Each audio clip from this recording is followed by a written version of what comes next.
জাতীয় বিশ্ববিদ্যালয়ের অধীনে এই বছরে 2024-25 শিক্ষাবর্ষের ভর্তি পরীক্ষাটা হবে নাকি আসলে হবে না, এই বিষয়ে একটা কনফিউশন রয়েছে সকল শিক্ষার্থীদের মনে।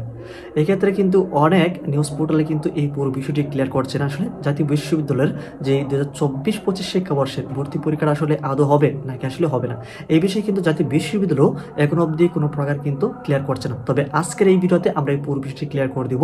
তোমাদের 2024-25 শিক্ষাবর্ষের জাতীয় বিশ্ববিদ্যালয়ের যে ভর্তি পরীক্ষাটা নেয়ার একটা পরিকল্পনা জাতীয় বিশ্ববিদ্যালয় করছিল, এই ক্ষেত্রে জাতীয় বিশ্ববিদ্যালয়ের যেই নতুন উপাচার্য এস আমানুল্লাহ তিনি কি বলেছেন, জাতীয় বিশ্ববিদ্যালয়ের যে অধীনে ভর্তি পরীক্ষা নেওয়া হবে নাকি আসলে নেওয়া হবে কিনা, এই পুরো বিষয়ের গুরুত্বপূর্ণ আপডেট থাকবে আজকের এই ভিডিওতে।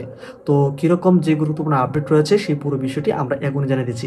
তো চলো আবার আমরা এখন আর দেরি না করে সেই মূল বিষয়টি জেনে নিই। তার আগে ছোট্ট করে রিকোয়েস্ট করবো, এখন যারা চ্যানেলে নতুন চ্যানেলটিকে সাবস্ক্রাইব করনি, প্রতিনিয়ত শিক্ষামূলক সকল আপডেট তথ্যগুলোকে পাওয়ার জন্য অবশ্যই তোমরা চ্যানেলটিকে সাবস্ক্রাইব করে রাখো। এছাড়া তোমাদের জন্য আমরা একটা ডেডিকেটেড চ্যানেল করে রেখেছি এডুকেশন ক্যাম্পাস এনু, সেই চ্যানেলটিকে তোমরা সাবস্ক্রাইব করে রাখলে তোমাদের অনার্সের যাবতীয় সকল তথ্য সেখানে কিন্তু তোমরা একদম লাইভ সাপোর্ট তোমরা কিন্তু পেয়ে যাবে। তোমাদের সুবিধার্থে সেই চ্যানেলের লিঙ্ক আমি এই ভিডিও ডেসক্রিপশন এমনকি কমেন্ট সেকশনে পিন করে দিব, যাতে করে সেই লিঙ্কে ক্লিক করলে রিডাইরেক্ট করে কিন্তু তোমরা আমাদের সেই চ্যানেলে যেতে পারবে। ওকে, তো আমরা প্রথমত এই জাতীয় বিশ্ববিদ্যালয়ের যে ভর্তি পরীক্ষাটা আসলে হবে নাকি আসলে হবে না, যিনি জাতীয় বিশ্ববিদ্যালয়ের যে প্রধান উপাচার্য রয়েছে তিনি এই বিষয়ে কি বলেছেন সেই বিষয়টা আমরা একদম ভিডিও ফুটেজের মাধ্যমে দেখব। তো আমি এই বিষয়টি এখান থেকে ওপেন করে নিচ্ছি। বিশ্ববিদ্যালয়ের সামনে আমরা এক ধরনের সংস্কার আনতে যাচ্ছি। জাতীয় বিশ্ববিদ্যালয় নিয়ে মানুষের মনে বিভিন্ন ধরনের নেতিবাচক ধারণা আছে, সেই ধারণাগুলো থেকে বের হওয়ার চেষ্টা করছি এবং জাতীয় বিশ্ববিদ্যালয়ের সিলেবাস যেটা আছে সেই সিলেবাস কারিকুলাম আমরা চেঞ্জ করতে যাচ্ছি, যাতে জাতীয় বিশ্ববিদ্যালয় কোনো অবস্থাতেই দেশের ভিতরে এবং দেশের বাহিরে এই বিশ্ববিদ্যালয়ের গ্র্যাজুয়েটরা যাতে ভালো চাকরি পায় সেটা নিশ্চয়তা আমরা করার চেষ্টা করছি। গত বিসিএসে জাতীয় বিশ্ববিদ্যালয়ের ছেলে মেয়েদের অবস্থান ছিল তৃতীয়। এই তৃতীয় অবস্থান থেকে আমরা দ্বিতীয় অথবা প্রথম অবস্থানে যেতে চাই আমাদের ছেলে মেয়েদের, এবং অন্যান্য যে মার্কেট আছে জব মার্কেট, সেই জব মার্কেটে আমাদের ছেলে মেয়েদেরকে সেই জব মার্কেটের উপযোগী করে তোলার জন্য যা যা করা দরকার সেই সমস্ত কাজগুলো আমরা করব এবং সেই করার কাজ থেকে আমরা পিছপা হব না। এবং জাতীয় বিশ্ববিদ্যালয়ে যে প্রশাসনিক টিম, আমার দুই ভাইস চ্যান্সেলর, ট্রেজারার যারা আছেন, আমরা তাদেরকে নিয়ে তাদের সবাইকে নিয়ে একসাথে বাংলাদেশের শিক্ষা ব্যবস্থার একটা সংস্কার করার চেষ্টা করছি এবং সেই চেষ্টা আমাদের অব্যাহত। বিশ্ববিদ্যালয়কে আমরা জাতীয় বিশ্ববিদ্যালয়ের শুধু পরীক্ষা। তো এখানে তোমরা অলরেডি দেখতে পেলে জাতীয় বিশ্ববিদ্যালয়ের যিনি নতুন উপাচার্য এসেছে বা নিয়োগ হয়েছে আমানুল্লাহ, তিনি কিন্তু বিভিন্ন প্রেস ব্রিফিংয়ে বা এডুকেশন যেই সকল সভা অনুষ্ঠিত হয়ে থাকে বিভিন্ন জায়গাতে কিন্তু এই বিষয় নিয়ে কিন্তু বৈঠক হয়েছে। তো সেই জায়গায় তিনি একই কথা বলে আসছে প্রথম থেকে এখনো পর্যন্ত। এই পুরো বিষয়টি কিন্তু চূড়ান্ত সিদ্ধান্ত কিন্তু তারা নিয়েছে যে জাতীয় বিশ্ববিদ্যালয়ের অধীনে সবকিছু কিন্তু এখন সংস্কার করা হবে। এখানে অনেক ধরনের কিন্তু পরিবর্তন বা মার্জন কিন্তু করা হবে। এখানে পরীক্ষা পদ্ধতি সহ এখানে সিলেবাস, এমনকি প্রশ্ন কাঠামো, এমনকি বেশ কিছু বিষয়গুলি অর্থাৎ সিলেবাসে যে সকল বিষয়গুলি আগে অন্তর্ভুক্ত ছিল সেই বিষয়গুলিকে পরিবর্তন করা হবে। ঠিক একই সাথে এটার পরিমার্জন করে আবার নতুন করে একটি বিষয় কিন্তু অ্যাড হবে, এটা হচ্ছে আইসিটি একটা কোর্স থাকবে, অর্থাৎ অনার্স চলাকালীন সময়ে একটি বাধ্যতামূলক কোর্স করা হবে আইসিটি।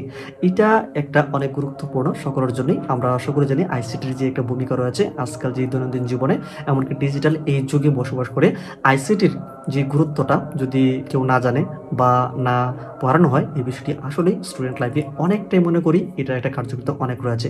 তো সেই জন্য আইসিটির যে একটা গুরুত্ব রয়েছে সেটাকে ফিল আপ করার জন্যই হয়তো জাতীয় বিশ্ববিদ্যালয় থেকে এখন ম্যান্ডেটরি বা বাধ্যতামূলক এই কোর্সটিকে করানো হবে। তো যাই হোক, তো আমরা যে বিষয়টি বলছিলাম জাতীয় বিশ্ববিদ্যালয়ের অধীনে 2024-25 শিক্ষাবর্ষে তোমরা যারা রয়েছ, তো এক্ষেত্রে তোমাদের ভর্তি পরীক্ষাটা দেওয়া লাগছে কিনা, এমনকি তোমাদের ভর্তি পরীক্ষাটা হবে কিনা, আশা করছি আজকের এই ভিডিও থেকে তোমরা জানতে পেরেছো। তোমাদের আগে আমরা এখানে বলছিলাম এর আগের ভিডিওগুলোতেই তোমাদের ভর্তি পরীক্ষা কিন্তু 90% হওয়ার সম্ভাবনা ছিল, কিন্তু এখান থেকে আছে তোমাদের ভর্তি পরীক্ষা কিন্তু হচ্ছে। এছাড়া কিন্তু আমরা বিভিন্ন একাধিক সূত্র থেকে যে বিষয়টি জানতে পেরেছি, তোমাদের 2024-25 শিক্ষাবর্ষে তোমরা যারা রয়েছে তোমাদের ভর্তি পরীক্ষাটা নেওয়া হবে। তো তোমাদের মধ্যে অনেকে আবার তোমরা এই যে ভর্তি পরীক্ষা অনেক সময় কিন্তু দিতে চাচ্ছ না, সেক্ষেত্রে দেখা গেছে আমরা কিন্তু অনেকের কিন্তু রেজাল্ট খারাপ এসেছে, আবার অনেকে কিন্তু রেজাল্টটা হয় না, বা অনেকের কিন্তু তোমরা গ্রুপ পরিবর্তন করতে যাচ্ছ, এমনকি অনেকেই রয়েছে তোমাদের ম্যাক্সিমাম স্টুডেন্ট তোমরা প্রিপারেশনের মধ্যে নেই, সেক্ষেত্রে তোমরা ভর্তি পরীক্ষা কীভাবে দিবে। তো অনেক ধরনের তোমাদের এখানে মতামত রয়েছে, যে বিষয়গুলো আমাদেরকে কমেন্টস জানাবে। এছাড়া আমরা তোমাদেরকে বলবো তোমরা অবশ্যই টুকটাক একটা বিষয় তোমরা এখানে একটু প্রিপারেশন নিয়ে রাখো, যেহেতু এই বছরে তোমাদের ভর্তি পরীক্ষার মাধ্যমে তোমাদেরকে ভর্তি করানো হবে। তো আমরা এখানে তোমাদেরকে বেসিক যে প্রিপারেশনের ক্ষেত্রে আমরা যে বিষয়টি বলতে পারি, এখানে তোমাদের এসএসসি এইচএসসির যে বাংলা রয়েছে, ব্যাকরণ, এমনকি তোমাদের যে সাহিত্য পাঠগুলো রয়েছে এই বিষয়গুলি, এমনকি ইংরেজির যে একটা তোমাদের সিলেবাস ছিল, শর্ট সিলেবাস, সেটাকে তোমরা ফলো করবে। এছাড়া সাধারণ জ্ঞানের জন্য জয়কুলা নামে একটি গাইড রয়েছে, সেটাকে ফলো করতে পারো। এমনকি সাম্প্রতিক বিষয়গুলোর জন্য একটা কারেন্ট অ্যাফেয়ার্স পড়তে পারো। তো এখানে একটা বিষয় বলা কি, তোমাদের যে সাধারণ জ্ঞানটা এটা কিন্তু বাংলাদেশ বিষয়গুলির উপরে কিন্তু আসবে, সেক্ষেত্রে সাম্প্রতিক বিষয়গুলি না জানলেও হবে। তো এই বিষয়টা তোমাদের এখান থেকে 50 থেকে 60 মার্ক কিন্তু কভার হয়ে যায়। এছাড়া বাকি 40 মার্ক এখানে তোমাদের গ্রুপ ভিত্তিক সাবজেক্ট থেকে নেওয়া হবে।